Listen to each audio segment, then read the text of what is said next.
Welcome to Wow, Look at Us Now podcast. I'm your host, Rochelle Oneslager. And I'm Michael Oneslager.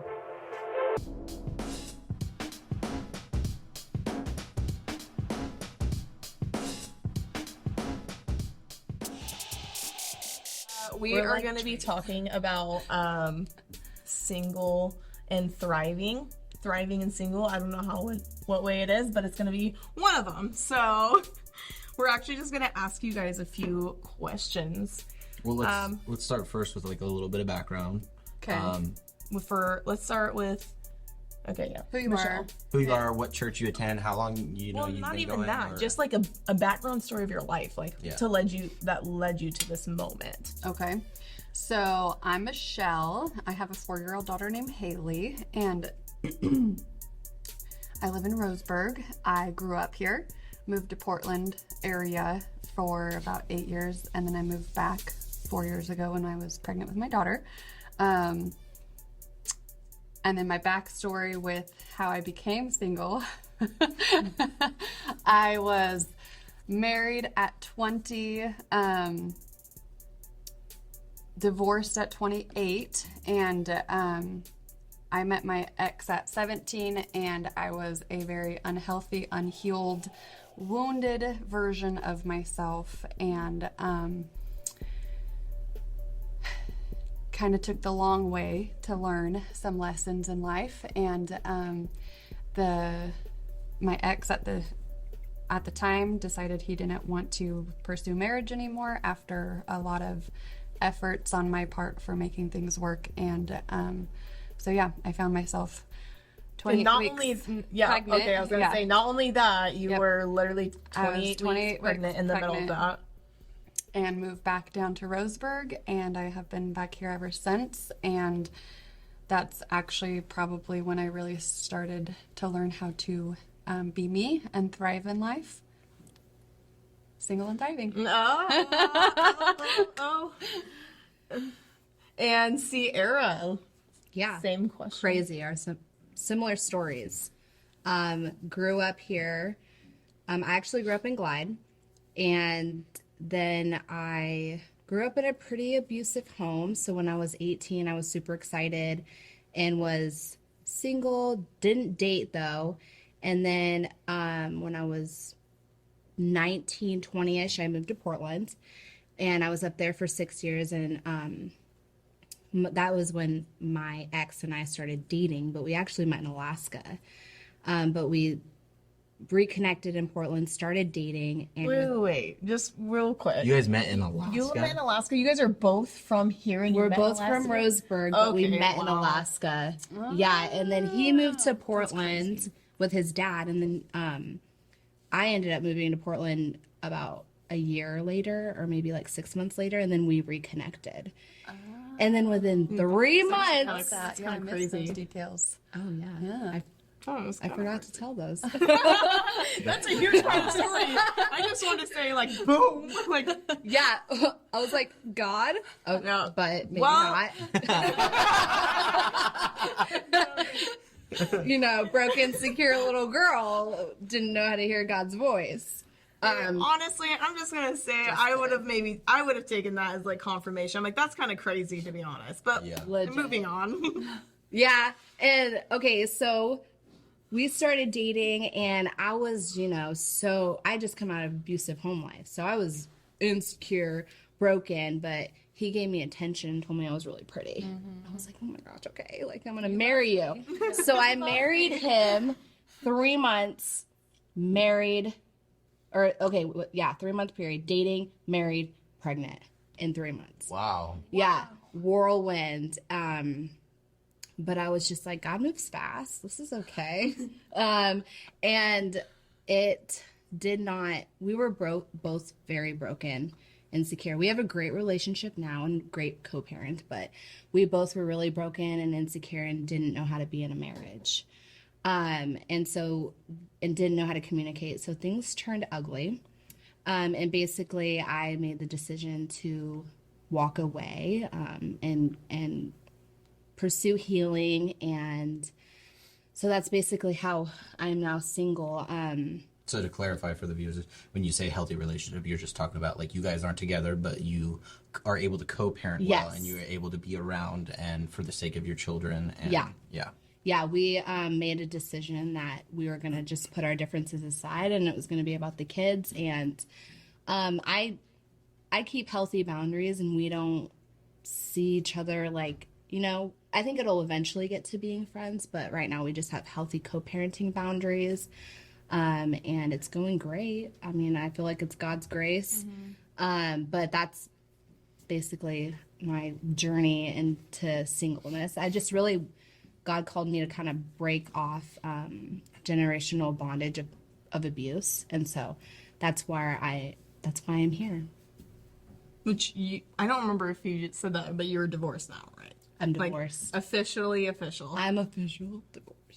And for those of you guys, we're not getting into like a ton of stories as far as like childhood and stuff like that. That'll probably be for another episode, because I do want to talk about childhood stories and things that we deal with as children, especially if you grew up in the church, or figuring out who you are now spiritually and who you were as a child and what those things affected you as a kid. But for those of you who don't know, Cierra's stories and testimony is crazy, and we will get into that more later on in a different episode. But yeah, I'm still blown away. Like when you shared like your childhood thing, oh man, it is crazy. Yeah. I feel like there's a lot of untold stories for a lot of people because they aren't comfortable sharing. So when you find out when they actually Well, and share, there's just so much to stories. I mean, like even just our stories of singleness, how much is behind it, right? Like you only get slivers of like pieces why of we came here. information sometimes. Yeah. I mean, how do you sum up now 32 years in Well, and it's 20 minutes or Yeah. whatever? It's you know, hard like too, because like the decisions that you make like, Right. as a person, Right. like everybody can standing back and be like, can judge or say, or Right, oh, exactly. but realistically, like when these three events happened, which caused you to make a decision, you know, if maybe event A and C didn't happen, maybe you wouldn't have made that decision. Right. But people don't get to see all those events leading up to the decision that you made, and that's huge. Yep. It is. Yeah. which also leads to another question. So what was the lowest point in your singleness, and how did you guys get out of it? Like pertaining to Rock singleness. bottom Like, when it mean, comes you to can- being single. Like yeah. Yeah. Oh, me or you first? Doesn't matter. Okay. Well, It's coming out either way. Yeah. man, the lowest part of my singleness, I think, is when like I was separate and I had made the decision that I was going to divorce. I didn't realize how much of my identity was actually wrapped up in the title of being a mom and a wife. yeah. And so when it came to where I was no longer a wife, and now I wasn't like a full-time parent because I was a single mom for a while, but when those things completely shattered, I was like, who am I? Yeah. You know, and I really, really struggled with that. So like the lowest point for me was like, wow, like I just realized like my identity isn't where it should have been. And so when all those things were taken from me, I just like was so lost, so broken, and just had to rebuild myself from there and realized where my identity was. And thank God it's in God, because he never changes and he's not gonna like be taken from me. So putting my identity now in God has like been How you've gotten out of it. yeah, and it's made me so secure.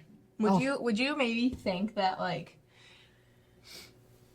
you put your marriage as an idol? Oh, definitely. 100. Oh, Yeah, 100%. like you put it way above God. yeah. Well, it's because everyone like wants to, Wants that healthy marriage. yeah. Or even actually sometimes I even see people doing it as being single, like They idolize being in a relationship. yeah, in any relationship or Right. As they're looking for their identity, it kind of tends to come from a relationship, right? So when we're not looking for it in that relationship with God, we're trying to find it in a person. relationship, in a person. Yeah, and he definitely was not God. Like all the things that I know that only God could give me, I was definitely looking for those things.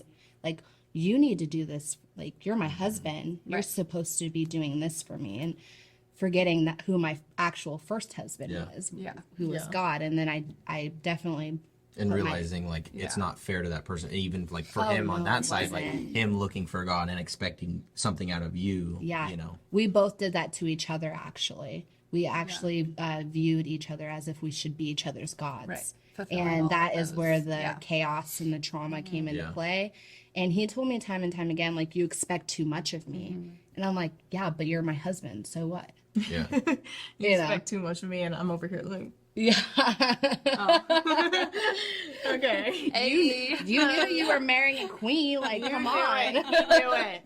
He knew it. I'm outnumbered on this one. Anyways, Michelle, your lowest point in singleness. So yeah, what is your lowest point in singleness, and what helped you get out of that? Yeah, so I can relate to what Cierra said a lot too, was the identity piece of it, but that actually was not my lowest point, because somehow as I was going through that, there's a lot of pride issues for sure, as I had to like let go of this life and go backwards in a lot of areas that hurt the pride, and I realized I have a lot of identity in things and the idling of the marriage and all that stuff. But my lowest point, they actually all came from when I attempted dating and started to try to get back out there, feeling like I had made progress. And I didn't date right away. It was almost like 2 years after I got divorced before I you definitely went for have the first time. progress, But there was a lot of progress. But then it was like,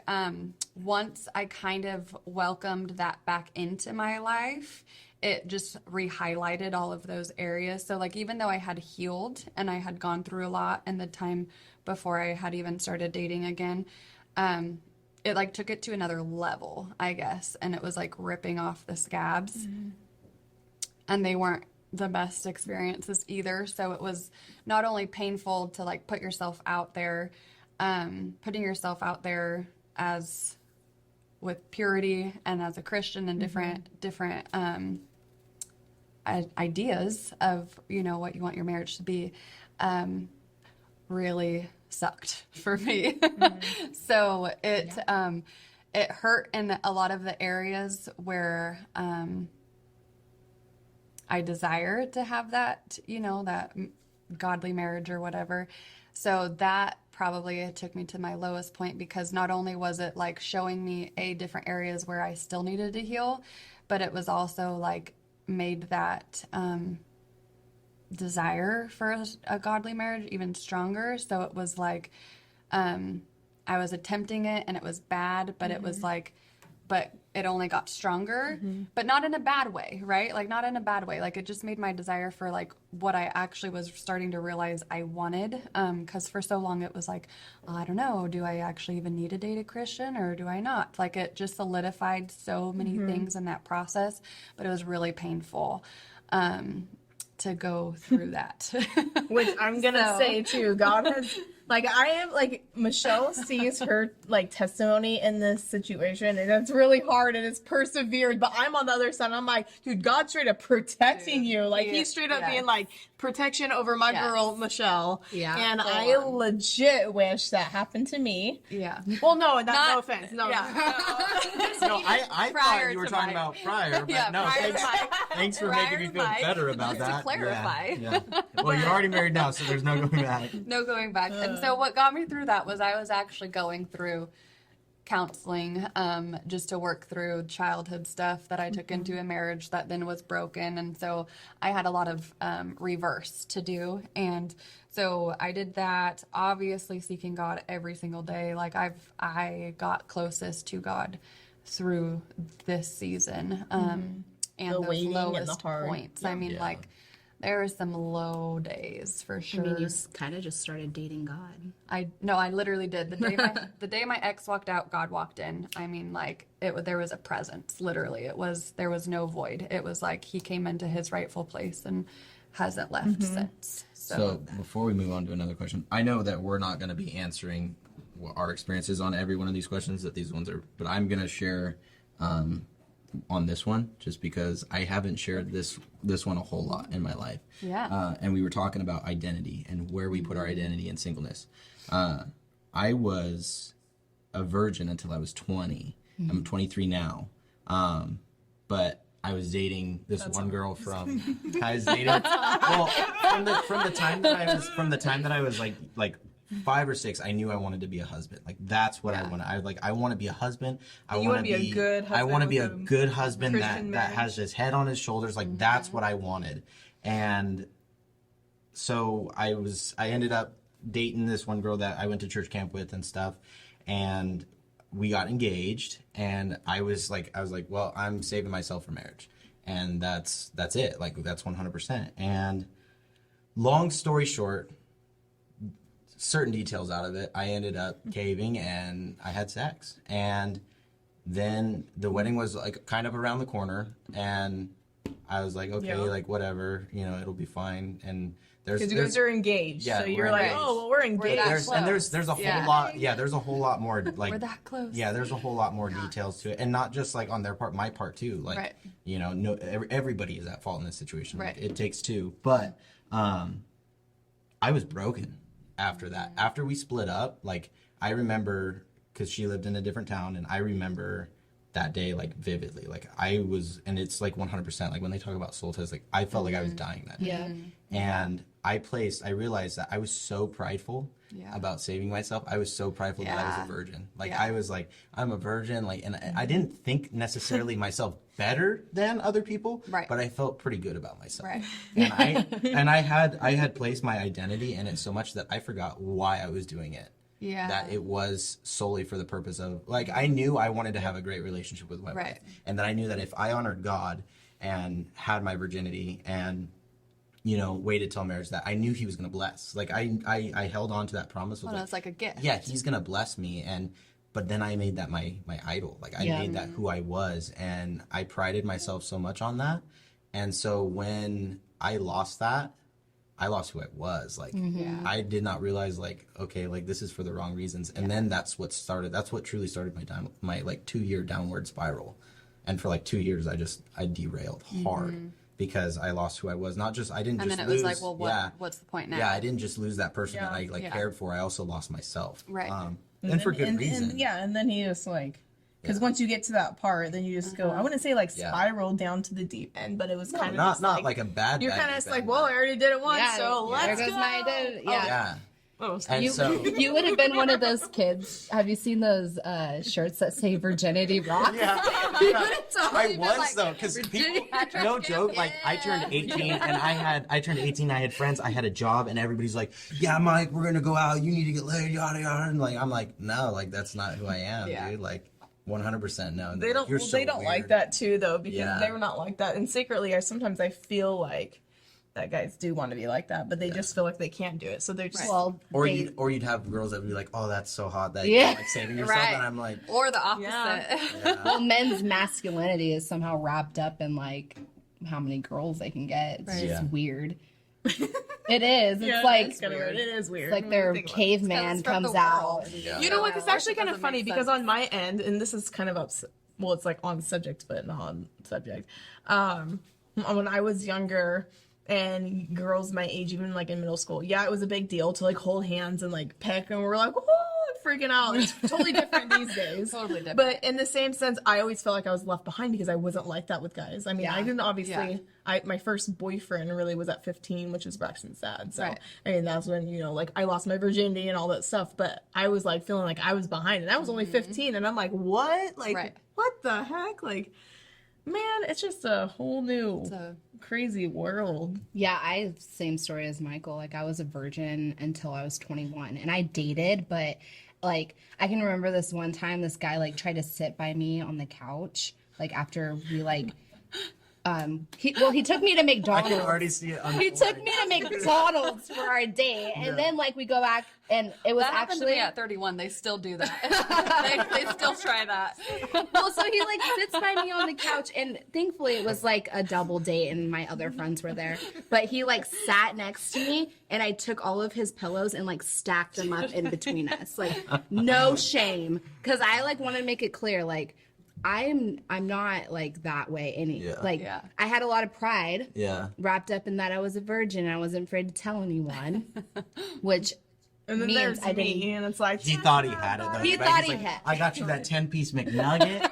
I got you that large fry deal. Like, Like, he's like, and that "Yeah." milkshake, girl. Yeah. Shot. Shot Well, it. they still Shoddy. do that because even Oh. at 31, I was like, no, I don't want to go back to your house. He's like, well, we'll just go watch a movie. I'm like, fine, whatever. You don't know what you're getting yourself into. Yeah, you ain't I getting- got his dog up on my lap and I like pushed him to the other side. I was like, The "What dog, else? Let's the watch dog a is a G-rated good- movie, like, Yeah.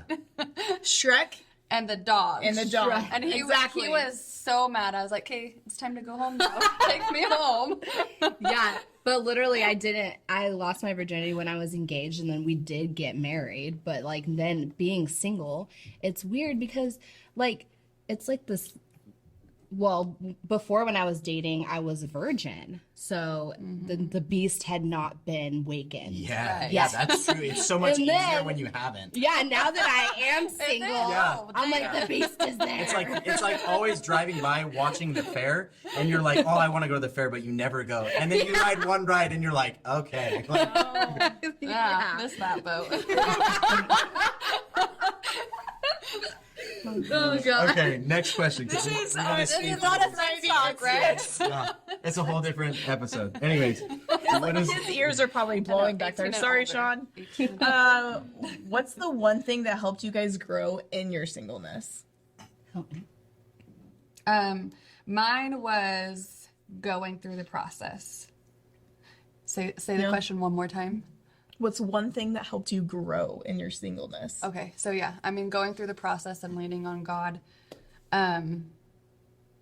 definitely, because you have to go through it in order to heal from it, in order to actually Yeah. get to a point of thriving. So it was kind of doing that and then realizing that I just needed to do me. And like marriage isn't the focus, right? Like, so not putting your life on hold and actually going out and living your life and finding who you are. Because, right, I mean, we came from broken places where we didn't know where we were. So it was like actually not even rediscovering it, but discovering it for the first time in a sense, and letting God lead you through that as he healed you through the process. And because you don't know when. You don't know. Or Right. who, when, what, Right. when, where, whatever. Exactly. So if you put your whole life on hold waiting for this one thing, that it may never happen. Not saying that, but Like, you can't it's just wait. Yeah, you might as well just live your life and be Right. content with what you're going to be. Yeah. Because really in the And make it end, the best. yeah, and You really can't, in the because end, why not? you just answer to God and Yeah. like. Yeah. So where you put your life in is like actually really important. Right. Yeah. And it's like that surrender before it even gets there. Yep. You know, so it's like a constant surrender before it's even there. yeah. And learning and getting comfortable with that and learning how to do that. I like that constant You guys surrender. basically just like gave my answer. No, like for me, it was. We'll say it for the ones in the back. Say it louder. For me, it was honestly like I talked about before, like how I put so much of my value in like being married. And when I was 21, I was like, in my mind, I was like, I have to be married in order for God to accomplish the calling on my life. Like, I need someone that can come beside me and lift me up and push me there and be there with me. And so, what was the question? Yeah. What is one thing that helped you grow in your singleness? Well, yeah. So what helped me grow in my singleness is like knowing that I didn't need someone else in order to fulfill the calling and what God wanted me to do in my life. Like I could do it single. I could do it better single, actually, Right. Right. because you're not Honestly. sometimes in my marriage particularly, I felt I had to drag him. Like, okay, come on, like we're gonna go do amazing things for God, and like he's like, oh, okay, maybe. And then I was like dragging him. It felt like so. Yeah, knowing that you don't have to have someone on your side to do amazing things, and that God will still use you. Yeah. That really helped me. Well, just So- like that's like who says that? Paul. Does Paul Yeah. say it's better Yeah, for you it's to be It's better for you single? to stay Yeah. single than to be married, but if you must, My dad quoted or that if one you over must. so many times before I started dating. because Well, you we can't, must, like, baby. yeah, We like, must. at least We had to. We had to. had to. And that's the thing. I'm Okay, like, no, oh, actually, I've I'm said that gonna- prayer lately. I'm gonna- God, I'm gonna correct I'm getting myself. to the must part. we didn't have to. We chose to, Yeah. and we Yeah. got to. Yeah. We'll say that. Yeah. We got to. No, you got do. to. We didn't- You Cute. do. You get the choice. Yeah. You get Yeah. the choice. Oh yeah, Yes. 100%. Instead of we have to, we got Right. to. Thank We you got God the chance for free to. will. Yes. Yeah. So this last one, we kind of developed it. Like everybody always says, like, oh, if you could say one thing to your younger self, what would you say? Or, oh, Right. what would what piece of advice would you give your younger self? We want to take it deeper. What is one spiritual revelation that you know now that you could show or tell your younger self, And knowing maybe- what you know now? So but if there's try one thing, doing it pertaining to singleness. yeah, So. Oh, if there's one thing that like a revelation like of like I wish. Because there's so many things like I wish I knew this as a kid. Like I wish I wouldn't have been this way, or I wish I wouldn't have thought this way. Right. I wish I wouldn't have whatever. Yeah, worth what comes from would have no saved one you? but So Yeah. help me. What is Lord. that one spiritual like? Your worth comes from nothing but the Lord. Yeah. Period. I mean, like, whew, it's so true. If you could get your younger I mean, self like, to realize Yes, that. if you could get, because I mean, that was right. That was part of my brokenness was never feeling loved. Like, Yeah. and I mean, I had my own story of trauma and all that stuff too, but it was like, and not to go right, like not to delve into that, but like how much that actually affects you. I literally had no clue I had issues until I was like 21, which was like the night I asked the Lord into my heart because I was so miserable. And that was like the first time I did it myself as an adult, not as a 10-year-old, like, I think this is what I'm supposed to do kind of a thing. Like it was like a for real thing. And until then, I literally had no clue. I mean, when I say I was walking around in an empty body, I mean, like, it was literally, I had nothing. I feel like I had no brain. I had no sense of actually being a person. Like, that's how, like, depressed and gone I was. That, Yeah. like, I just had no clue. Yeah. So lost. And dehumanized too in that same sense. And Because so it's like, you think that you have to, based on like my life, right, was I had to be a certain way, I had to look a certain way, I had to perform a certain way, all of these things. So it was like that was where I always sought to seek my value. And when I couldn't perform that in another imperfect human, it was like, well, I'm nothing, right? Yeah. So it wasn't until I actually found that true value in the only one who can give that to you. So, and I think there's still a lot of people out there, and especially young kids now, that are struggling with that. So not only was I, and I'm assuming you in a sense too, not knowing what that identity is or like Oh, that yeah. where it comes from, like Yeah. kind of based off of what we had shared. Yeah. That would be my 100%. biggest spiritual revolution.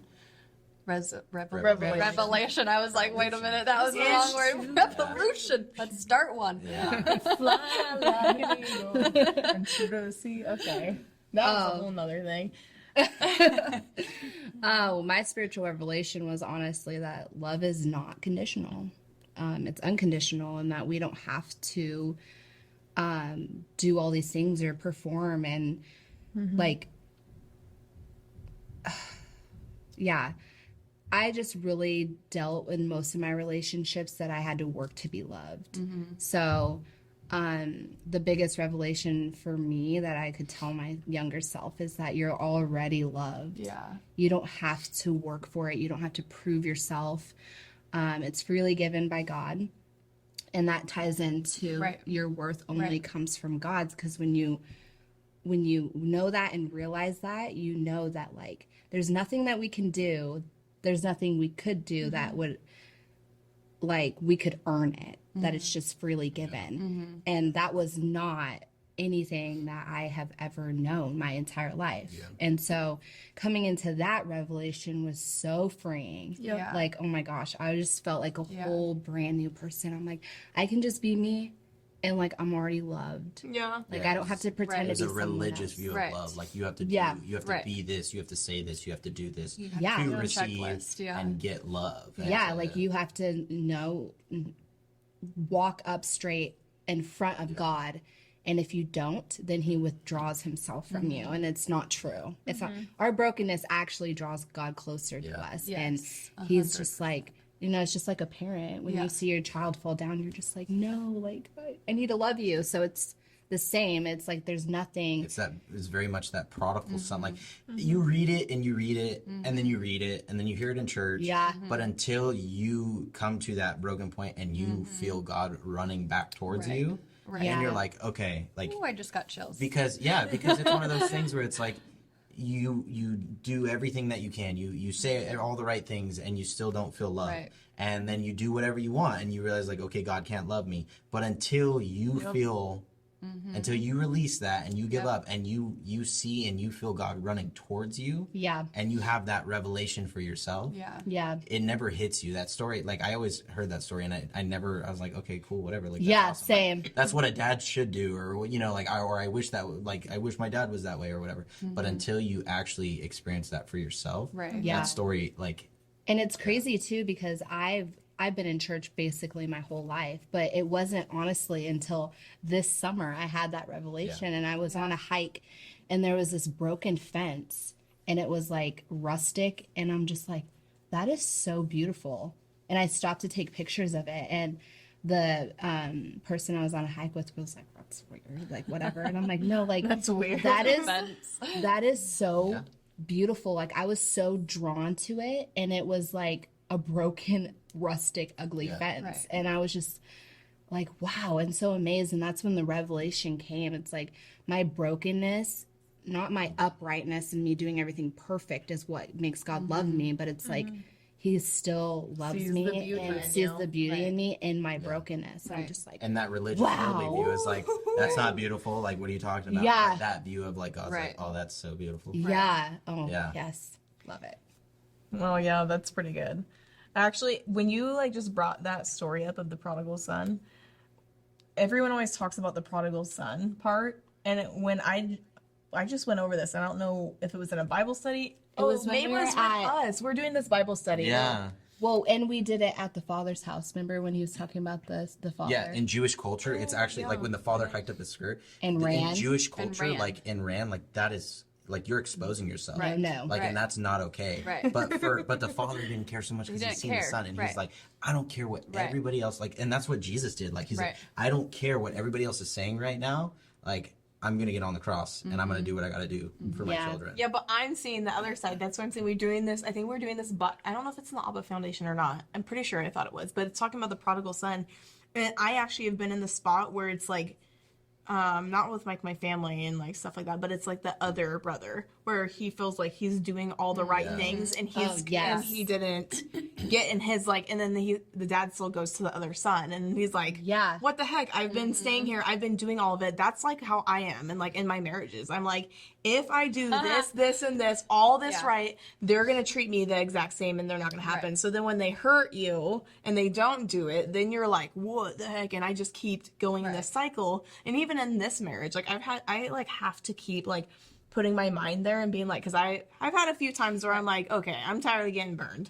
I'm tired of doing always the right thing and never being the one to do like the wrong thing. And like I'm still trying to strive for that. Like if I do this, and this right, then they're not going to do it to me. But that's not how it is. And so I have to like constantly recheck And the revelation myself. is like, oh well, but God still loves them. Yeah, You're God like, still loves them. You're like, dang it sometimes. Well, and I mean, even to speak into that further, I mean, I'm 4 years single now, and there's hasn't even been like a glimpse of something close, right? So it's like I could easily be in that position too, because it's like, okay, here I am, putting you first in my life, Lord. I'm doing, A, B, C, D, E. And I'm not doing it selfishly. I'm not doing it to check a list. I'm not doing it to perform, right? But it's still like I have to check myself because it's like it'll happen when it happens, right? So it's like I constantly have to check myself and check the heart because it's like, okay, well, this is definitely taking a lot longer for me than it has other people. So dude, or thinking like, oh, I'm perseverance is doing all I'm something saying. wrong, or I'm not worth, and it kind of comes back into that worth. Like, okay, Yeah. so I'm not worth Yeah. somebody walking in a little bit sooner than this, or who knows what. And I have no clue what's going to happen, and we're all good there. But But you I mean, know, like, but we you can, you but have we so can much. go there really easily. Yeah. Well, and But you you get- know you get because- focused on a scoreboard, like Exactly. okay, this is my score. Whether it's in marriage, Yeah, you're like exactly. you keep score like, oh, they keep hurting me this way, but it's Right. like you don't see the other side of like you take a step back and you're like, wait, Right. how am I hurting this person? Right. And then in singleness, it's like a scoreboard of Yep. like God, I'm doing everything right. Yep. This is why aren't you Checklist, blessing yeah. me? Yep. But you don't see the other things that God's like, That God's doing, okay, right. you may not have, and it's like You might be doing all the right things, but maybe the guy that you're supposed to be with isn't, and he's trying to get him just together. preparing I the don't way, know. or there's you never know, and it's like Right. even with tithing, like Right. you tithe, You don't and know God's what gonna you bless don't know what you're sowing into. but you don't You're know what the just blessing doing is. It doesn't mean it's going to be because- financial gain, exactly. but who knows? Maybe your truck never ever breaks down, and you don't ever have to worry about that kind of Right, thing. So it's the exactly. Maybe same you're gonna thing. buy more than one horse. Yeah, yeah. Maybe get a whole farm. get a whole Michelle. Yeah. So yeah, it's one of those things like you got to get rid of the scoreboard. Yeah, Yeah. you do, and that was just to go with the other side of the prodigal. No, son, yeah, because it can go there easily to be like, I feel like I or just even walked if out of that. and even if you're just like, oh, if I just did things the way the world did, then it'd be fine, or Yeah. like Then I'd have lots of then I'd have boyfriends. right. Then, no, just kidding. Girl, I'd have all my dinners paid for, like nothing to worry about. You can get your sugar. Never mind. Oh gosh. She's like, never mind. I'm from the south side of the kingdom. Sorry.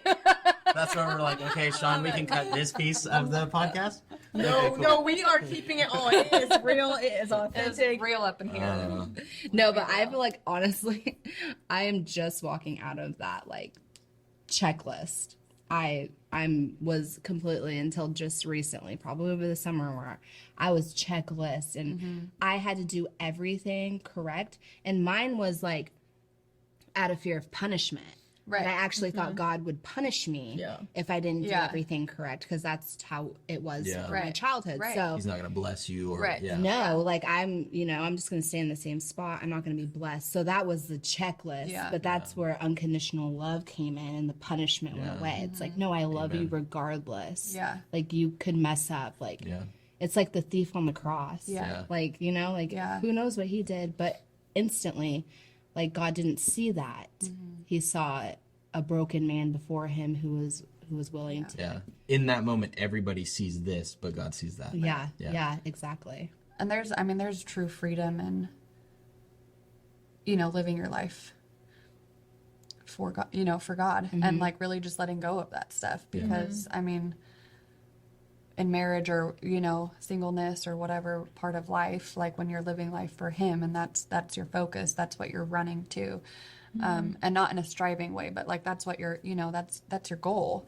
I really do feel like it creates freedom in so many areas of life, and just in your mind and your heart and everything. Where like too. people think like when you're living your life for God that there's like so much restriction, Right. and it's like, well, that doesn't seem fun. Right. But it's like it's not restriction, it's protection. Yeah. Because of Yep. because of all the It's having the crazy safe evil boundaries. stuff Yeah. in this world. Like God's us coming underneath the covering of God allows His protection, and just like our kids, we have boundaries for our Exactly. kids. Yep. We're not going to let them just go run in the parking lot. Right. Like there's boundaries There's for context protection. for the boundaries. Yeah. So exactly. the world will say that's boring life. Right. We come, and the Like, thing is, oh, you when have we no come- clue yeah. how fun it is. When we come under His covering, when we enter in under His Yeah. covering, we also enter in under His timing. Right. Yeah. So when we're choosing our own timing and we're choosing to do things on our terms and our time, when you accept God and you accept Him and say, okay, I'm going to do it your way, Yeah. you're also coming into His timing, Yeah. into His, hey, this is what I have for you Right. now. Yeah. This is what I have for Right. you then. So Yep. You Which get some more. of what You get to some walk in of that my blessing. most like favored and treasured times was when I was single, because I had so much time for God, and Yeah. and I actually that was a big fear of mine, of not having enough time for God. Like I know I was like, once I get married, this is another part of me that's getting like put to the side, and it does take a lot out of you to do all those relationships, being a parent, being a wife, being your own self, Your and own person. yeah, your own person, and making sure that you're also attending to that too. It's just Right. like ripping all the different ways. So I understand when Paul says that, because Right. then there's parts that you always can't, when like you always want what you can't have, like how they say Yeah. that. Like there's parts where it's like there's things I miss about being single. Of course, I love being married, but there's things I miss because Right. it was like, well, that was so much Right. easier. Yeah. I didn't have to get You exposed. didn't have I anyone have to. triggering you. Yeah, I didn't have anyone triggering. Exactly. Yeah. you didn't have so- to have to grow in that area. You Right. didn't have to like keep growing. It's like Yeah. you're just pleasing yourself. There's literally people who You are know? built for like the Yeah. trials of marriage and that ministry, and then like Paul says, there's people who are build for the single life. And like, I'm like, I'm not one of those though. Like, I go between. God knows I'm a wife. God knows I'm a wifey, okay? God knows I'm a wifey. Okay. Well, Actually, I hate to cut it short, but we could talk about this forever. But not unless we want to put one of them on the spot to end it out and praying for singles. yeah, I was going to ask these because we're going to try and start praying all these episodes out in the subject we're talking about. So does either one of you want to pray for all the single people out there? So just He'll probably finish it. This is what helps is like I just picture the other person on the other end being in the same spot that you were 10, 12 a year ago, you know, whatever, and they're stumbling onto this episode and they're like, God, I'm in that place right now where Cierra and Michelle were at, you know, 5 years ago, 10 years ago, and I need to have that revelation. So if one of you guys want to pray or take turns both pray, or Go for it, girl. All right, here we go. All right, Heavenly Father, we just thank you for this time where we can share our testimonies and like hopefully be able to relate to others. And we just pray, Lord, that you would just bring revelation to whoever it is that is needing to hear these things and bring them into a relationship with you, Lord, where they don't feel like they have to work in order to earn your love, but you can just bring them in underneath your covering as a daughter and a son, Lord, that they're already loved. It doesn't matter what they do or how far they fall, Lord, that you're just going to be there to pick them up, and that their brokenness is just draws you even closer, and that you love them dearly. And God, I pray right now, thank you so much for these two wonderful ladies, and we pray in advance for their future husbands. We pray that they are that you just continually right now making them the men they're supposed to be, and that they are prepared, Lord, and that they are ready to come together with these two ladies and lead the family the way that you intended them to lead, and to show that each one of these marriages just point right back to you and glorify and edify you. In Jesus' name. Amen. Amen.